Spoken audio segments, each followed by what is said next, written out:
لاہور کے علاقے گلبرگ میں حفیظ سینٹر کے دوسرے فلور پر آگ بھڑک اٹھی، رینجرز کو طلب کر لیا گیا۔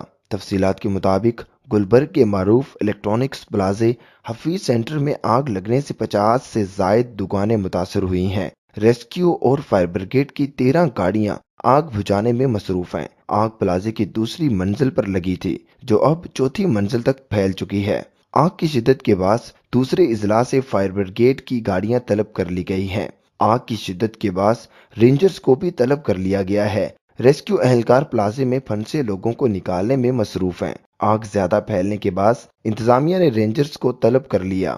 ذرائع کے مطابق حفیظ سینٹر میں اچانک آگ بھڑک اٹھی، جس کی وجہ سے 50 سے زائد دکانیں متاثر ہوئی ہیں۔ آگ حفیظ سینٹر کی دوسری منزل پر لگی۔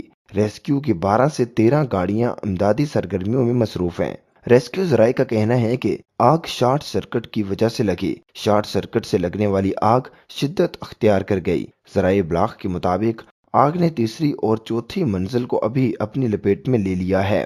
ریسکیو ذرائع کے مطابق کسی جانی نقصان کی اطلاعات موصول نہیں ہوئی۔ آگ لگنے پر ایک متاثرہ دکاندار کا کہنا تھا کہ دکانوں سے سامان نکال رہے ہیں، 40 سے 50 کروڑ کا نقصان ہو چکا ہے۔ آگ کی شدت میں مزید اضافہ ہو رہا ہے۔ آگ لگنے سے کروڑوں کے نقصان پر دکاندار آپ دیدہ ہو گئے۔ یاد رہے کہ کچھ عرصہ قبل بھی گلبرگ کے ایک مشہور پلازے میں بھی آگ لگ چکی ہے اور لاہور کے کئی پلازوں میں آگ لگنے کے واقعات پیش آ چکے ہیں۔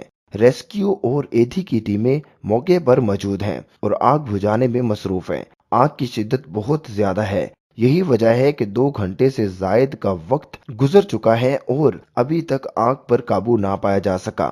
ریسکیو ذرائع کا کہنا ہے کہ کسی قسم کی جانی نقصان کا خدشہ تو نہیں ہے، کیونکہ اس وقت پلازہ بند تھا۔ تاہم اس حوالے سے حتمی طور پر کچھ بھی نہیں کہا جا سکتا۔ امید کی جا رہی ہے کہ کسی قسم کا جانی نقصان نہیں ہوگا۔